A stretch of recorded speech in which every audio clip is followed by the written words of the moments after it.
I work in a grocery store. I'm not going to say the name for privacy, but it is a large one, located next to a highway exit. It can get pretty crowded afternoons and evenings when all the drivers decide to buy something on their way home from work. It is really hectic between 4 and 6 p.m. During those 2 hours, it's almost impossible to navigate through the store. All the customers create a stream of people from the entrance to the cash register. No matter how hard you try to fight it, you will get swept away by the stream. And the stream can be terrifying. I remember when I first started this job, my boss told me to be sure to finish up whatever I was doing before 4 p.m. At the time, I thought it was just an old guy telling a teen to work faster. I was 18 then when I first started here, so I didn't listen. I stayed in the tomato sauce aisle, refilling the shelves. At first, I didn't notice anything different. More customers started coming in, but it didn't worry me. Customers are good for business, so I was glad the store was doing well. And then it started to get crowded. No matter how hard I tried to move out of the way, I had to keep apologizing for accidentally bumping into people. And then customers started pouring into the store. I realized too late the danger I'd gotten myself into. I was pushed up against the sauce shelf. One of the glass jars fell and shattered on the floor, but no one moved away. I tried to pick up the pieces of glass, but it was impossible. The store was filled, and everyone was in a hurry to get home. Their march towards the register could not be stopped, and my only choice was to follow the rules. Thankfully, I'm pretty tall. It lessened the risk of me falling and being crushed. It was still very uncomfortable with how tight people were packed around corners. There were people constantly pressing against me trying to get to the register. There were times people were so packed together, I was afraid that they would suffocate me. But thankfully, that didn't happen. As soon as the mass reached the cash registers, the pressure lessened, and I was able to get away. Afterwards, I spoke to my boss about the risks this massive crowd could cause. He kept assuring me that it was safe. So far, there had never been an accident. I tried to say that wasn't exactly a safety guarantee, but none of the other employees were bothered by the crowds. It became clear. I was fighting a losing battle, and I decided to keep my mouth shut. And that's how I learned about this grocery store's list of rules. Number 1. Stay out of the aisles during rush hour. Number 2. Keep every register open to allow for a faster flow of customers. Number 3. No small talk with customers during rush hour. And number 4. Stay hydrated. Now all of these rules make sense, you know? No small talk, because it would hold up the line, making the wait longer. In some cases, I'd even seen customers get annoyed at one another for talking and holding up the line. Essentially, the only thing you want to hear is the sound of cashiers clicking away at their registers and footsteps leaving the store. And the stay hydrated rule might sound obvious, but trust me, when you're in that hectic environment, you are thankful for every drop of water you can get. My boss loved telling us a story about how one employee ended up fainting because she forgot to drink her water.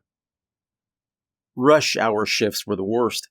It was hectic, repetitive, and painful. Whenever rush hour was over, everyone who had been working the registers took a break just to rest their hands. The worst part about it was that working during rush hour didn't give you extra money. Management did the bare minimum of ensuring that no one worked during rush hour 2 days in a row, but that didn't solve anything. And I tried to come up with solutions, but no one wanted to hear it. This was the way they'd always done it, and they weren't going to change their ways. The only one who always escaped rush hour was Claire, who worked the night shift. While most customers visit during rush hour, there are people coming in all times, even at night. Because of this, the store is open 24/7 to accommodate travelers at all times. To be honest, when I first started, I wanted to work the night shift. After experiencing the hell that was rush hour, I was hoping not to work for those 2 hours. I tried to convince my boss, saying that since I was fresh out of high school without any other responsibilities, the night shift would be perfect for me. I could sleep all day and work at night. Besides, that was kind of my ideal sleeping schedule anyway. When I told the boss, he just laughed. Thought I was joking. And since my first attempt didn't work, I tried a new strategy. Store security. Claire was a petite middle-aged woman with ponytails and buck teeth her face never grew into. At a quick glance, she could be mistaken for a middle school student, and she was about as threatening as a chihuahua. If someone entered the store with nefarious intent, she wouldn't be able to protect anything. I, on the other hand, I was a young man, quite tall, and in a pretty good physical shape. And out of the two of us, I would be the more intimidating one for sure. However, when I pointed this out to my boss, he just looked me up and down and gave me a tired sigh. That's not what the night shift is about, he said. I tried to protest, but he shot me down with further explanation. Afterward, I asked the other employees about the night shift, and I found out Claire had been working those hours since the store first opened, about 20 years ago. There was a guy named Paul who tried to cover the night shift once, but apparently he had a mental breakdown and quit a few days later. The other employees joked about the night shift being cursed. And my days working in the grocery store continued. Despite the awful rush hour, there were no other jobs close by, so I was stuck. At least the other employees were nice. And eventually, I did get used to it. And then one day, I came in to find the boss in a panic. Claire had collapsed and been rushed to the hospital. Thankfully, it didn't sound life-threatening, but she would still have to spend the night in the hospital, meaning someone else would have to take her shift. Our boss went to everybody, frantic, asking if anyone would be willing to work that night. I don't think my fellow employees are superstitious, but they'd all joked about the night shift being cursed. Nobody wanted to take that shift. Except me. I volunteered. Mr. Boss looked at me and hesitated. Another employee suggested keeping the store closed during Claire's shift till she returned. But for some reason, our boss found that unacceptable. And reluctantly, he gave me the night shift. So I got the rest of the day off, the afternoon and evening, so I could go back home and rest. I took a nap, ate some food, played some video games until it was time for me to return to the store at 10 p.m.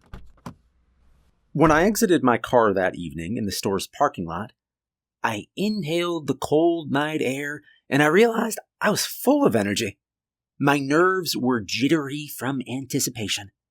I would finally be able to witness the night shift for myself. I arrived about 20 minutes before the shift started. I expected my boss or someone else to be there, maybe to tell me what I was expected to do, but there was no one there. Strike that. There was one person there, Theo, who worked the shift before mine. He handed me a sealed envelope. It was light, and it felt almost empty. I asked what it was, or what was in it, but Theo just shrugged. He told me the boss had been there earlier, and dropped off the envelope he wanted me to have. I opened it, and I saw it contained a single piece of paper. There was some kind of checklist or rules for Claire's shift. I decided to read it after I'd changed into my work clothes. Theo's shift came to an end, and before he left, I asked if there was anything particular I should know, if there'd been any problems during the day or evening.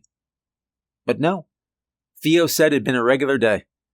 As far as he knew, my night shift would be easy. He jokingly told me not to fall asleep from boredom, and then wished me luck before leaving. I laughed along with him. But after he left, I felt the emptiness of the store begin to put me on edge. During the day, the store, it's like any other grocery store.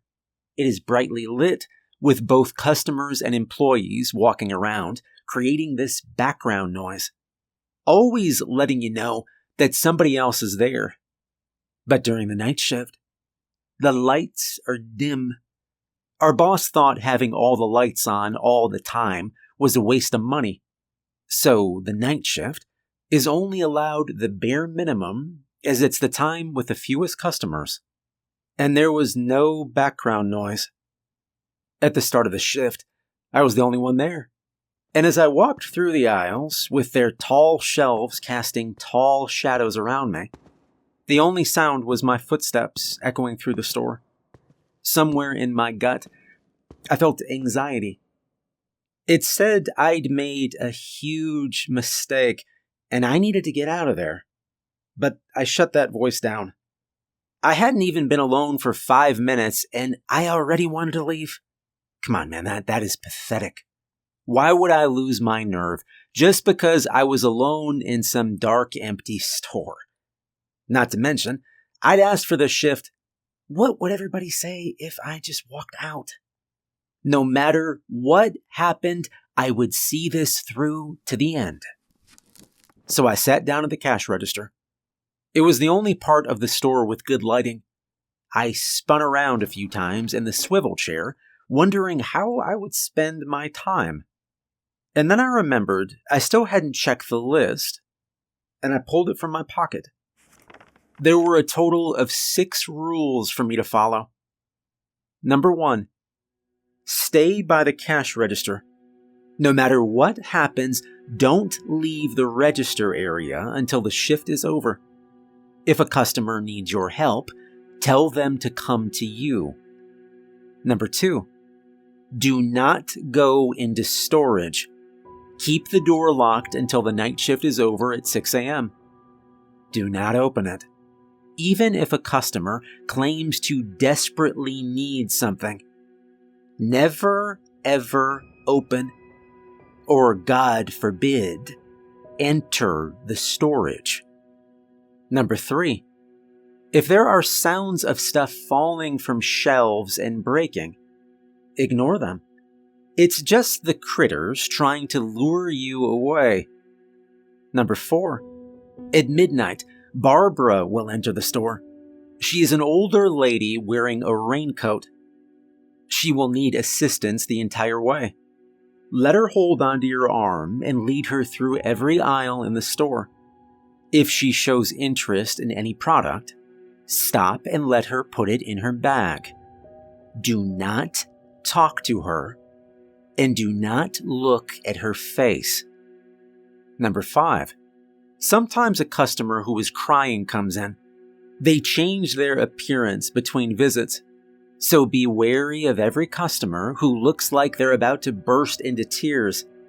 Only let them see your business smile. Don't show any other expression. And don't listen when they try to tell you why they're crying. Tell them to have a good night and send them on their way. Number 6, if music starts playing on the store's radio, let it be. Even if the music is loud and it gets on your nerves, just leave it. The thing that plays the music is dangerous, and it's not worth the trouble. Okay, I read through the rules twice and scratched my head. On one hand, it seemed like they wanted me to just sit behind the cash register and not do anything for the entire shift. But they also wanted me to help this Barbara character walk through the store, which would break the first rule.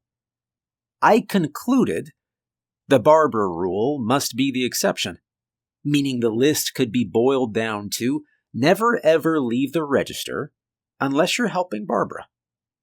And with the rules sorted out, I made myself comfortable on the chair by the register. It was time for my shift to start. The night shift was a lot more boring than I thought it'd be. I knew there wouldn't be many customers, but there had never been a single one for an hour.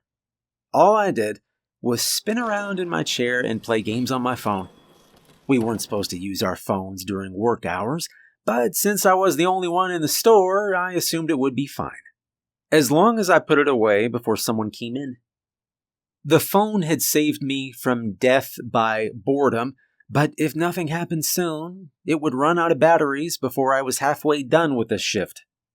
I did have a charger with me, but it was in my bag in the changing room, all the way on the other side of the building. I would have to break the rules to go and get it, which, it was a tempting thought. But I wasn't going to break those rules an hour into the shift. All I could do was play around with my phone until the battery died, and then hope the rest of the shift went quickly. It was past 11 p.m. when the first customer arrived. It was a young guy around my age, maybe a little bit older. He went straight for the cleaning products aisle. I tried to keep track of where he was, but it was difficult since the tall shelves blocked my view. I could hear him moving around, picking up products, then putting them back again. This continued for a bit until he abruptly stopped, and then the man stepped out from the aisle and started toward me. And then he asked for a specific brand of glass polish. This question caught me off guard, and I wasn't able to answer right away. It was like my tongue had gotten stuck in my mouth. The guy had to repeat his question before I could collect myself and give an answer. I told him all the cleaning products were in aisle 7, and if he couldn't find the product, then we didn't have it. The man was not happy with this answer. He wanted me to go and check to see if there was any in storage. And I was just about to leave my post when I remembered the rules. I had to stay by the cash register. I apologized, and I did my best to explain that I couldn't leave the register unattended. He got furious, but thankfully not violent, and then he just stormed out. And that was my first customer of the night. Not a great start, but certainly not the end of the world. The second customer came in around midnight. I heard the doors open and close, and then nothing. No footsteps or anything. It was as if someone had entered and then stopped, right by the door. I looked up from my phone. The entryway barely visible from the register. There was someone standing there, a short figure in a raincoat. Both the timing and description matched, so it had to be Barbara. I got up from the register and walked toward her through the dark aisles. I moved fast, partly because I didn't want her to have to wait, and partly because being alone in this dim light made me uncomfortable. I don't know how to put it, but I felt watched, like something was lurking behind every shelf, ready to jump out at me if I stopped moving. And this feeling didn't go away until I stood next to Barbara. It was like there was this safe zone around her. Barbara was dressed in an oversized raincoat with a hood that covered her face. I was about to introduce myself, but I stopped before I said a word. The rule said not to talk, or to look at her face, just help her walk through the store. I wondered if it was because she was an old lady that had lost her hearing. As instructed, I held out my arm for her to hold on to. And her fingers dug into my arm like fishing hooks. I knew old people sometimes could have vice-like grips, but this was another level. Her fingers were like carved stone with a thin layer of skin stretched over it. I did my best not to think about that. The faster I could help her through the store, the faster she would leave. So I mustered up a business smile and I started leading her through the aisles. She walked slowly, one step at a time. Every time she put down her foot, her grip on my arm shifted, and I tried not to wince. This was going to be a long and painful walk through the store. When we got to the vegetables, she stopped. Her hooded head turned towards the cabbage. I picked up one of the cabbages and I held it out in front of her, but she shook her head. I took another, but she didn't take that one either. I started thinking I may have misread her wanting cabbage, and I looked towards the carrots. However, Barbara pointed towards the cabbage. So I showed her every one, until I pulled out one cabbage that was all the way in the back. It had been squished and smudged, and it was completely soft. On top of that, as I held it, I noticed it had started to rot. But before I could throw it away, the old lady nodded. She gestured for me to put it in her basket, and I did as I was asked. The rotten head of cabbage fell into her basket with a wet plop. After that, it became pretty clear what type of produce she was after. Besides the rotten cabbage, she also picked up some expired milk, a package of crushed cookies, and a block of cheese that showed signs of mold, even though the package said it would be good for 2 more days. The last thing she put in her basket was a candy bar. Someone must have dropped and stepped on it before putting it back on the shelf, because there was still a clear shoe mark on it. When we finally reached the register and she let go of my arm, I was relieved. Barbara dumped the content of her basket at the register. I did what I could to hold back my gag reflex as I wrung up the rotten cabbage and the rest. I put everything in a bag for her, but when I was moving the cabbage, I lost my grip and it tumbled onto the floor. I gave an apologetic smile, and I knelt down to pick it up. And when I raised my head, I came face to face with her. Barbara didn't have a face.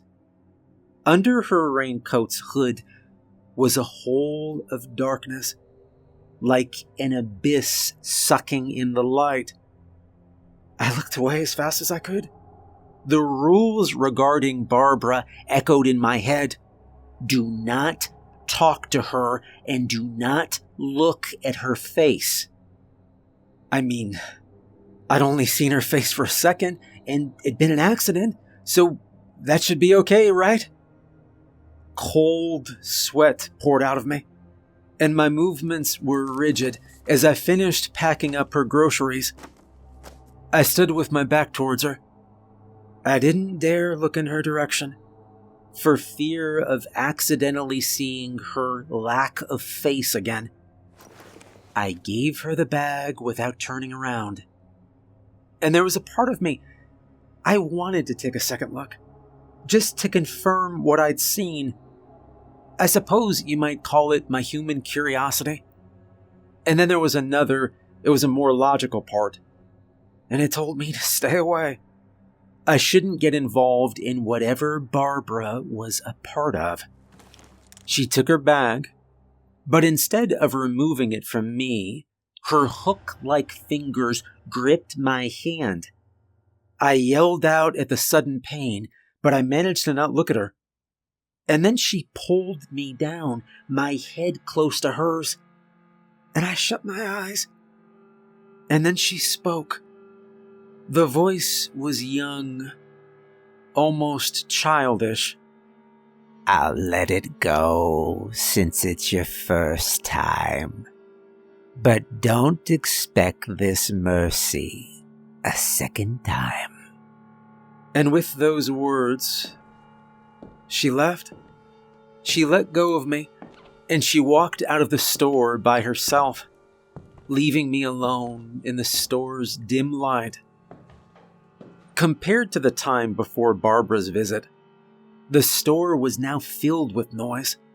There were thuds and other sounds of things falling off their shelves. Music was playing over the intercom. Some of the songs were the same as those currently playing on the radio, but there was a while it played an old 80s hit on repeat, or it only played the chorus on repeat, resulting in it getting stuck in my head. It was really quite annoying. But now I was aware of how important the rules were, and no matter how much they tried to trick me, I would not leave the register before the shift was over. 2 customers came in at different times, but they were just regular customers. The only thing of note with them was that all the sounds stopped as soon as they stepped inside. It was as if whatever it was hiding in the store was only interested in me. I guess I was lucky it didn't go after customers. There was only 1 hour left of the shift, and I could see it starting to get brighter outside. It wasn't much time left now, but I still couldn't relax. There was still one rule I hadn't had to follow, or rather, one specific customer that had yet to show up. The crying one. There was nothing written on the list that the crying customer came every night, so if I was lucky, they wouldn't show up at all this time. However, just as one could expect, right as my mind started to entertain those thoughts, another customer showed up. It was clear from the outset that this customer was different from the other ones. Instead of walking around looking for what they wanted, this one went straight to me. As soon as they reached the register, they slammed a fist of money on the conveyor belt. "A package of cigarettes," they said between clenched teeth. "Brand doesn't matter."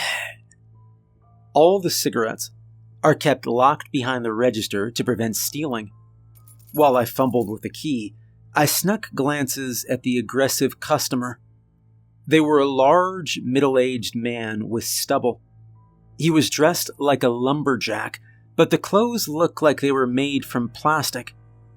His face was scrunched up in this frown-like expression. It was like he was trying to hold back tears. And I was certain then that this was the final customer from the list. I took out the cheapest pack of cigarettes we had, and I locked the cabinet again. I rang the package up while trying to remember what the rules had said about this one. The list was in my pocket, but it'd be too suspicious for me to pull it out right in front of him. Not to mention doing that, it might make the situation worse. I remembered that I was supposed to smile and not ask why they were crying, right? I could do that. I exchanged the cigarettes for money, and I made sure to keep my business smile up. They thanked me, and I nodded, thinking that was the end of it. But they didn't leave. I don't know what I did wrong. Had I forgotten something? Instead of leaving, they got closer to me. Their muscles swelled, and their breath smelled like sulfur. "Aren't you going to wish me well?" It said and grabbed my shirt collar. "What service is this? What heartless demon are you to ignore someone obviously upset?" It kept ranting. I struggled, but I couldn't break free. He dragged me over the register, and he pulled me towards him. The strength he had wasn't human. As I mentioned before, this customer was holding me up by one hand, and he was holding me up high enough that my feet didn't touch the floor. And then he just let me go, and I fell. I crashed down on the hard stone floor. My palms got scraped, and the sudden fall knocked the wind out of me. I fumbled around, my limbs flailing as I tried to orient myself and get up from the floor. But as soon as I regained my sense of balance, a strong force pulled me down again. The customer squatted over me. He leaned in real close and spoke. His every word came with a cloud of sulfur. It was hard to breathe, and the gas made me dizzy. I could see his mouth moving, but none of his words registered in my brain. and through my haze, I saw thin, sharp-like teeth between his lips. As he spoke, his tongue would glide over them as if preparing them for a tasty meal. The mouth and the teeth got closer and closer. The heat from his breath caressed my face. It was too much sulfur. I could barely think, much less react. Whatever was about to happen, I was at his mercy. The teeth were right by my nose. And then it was gone. I was on the floor next to the register.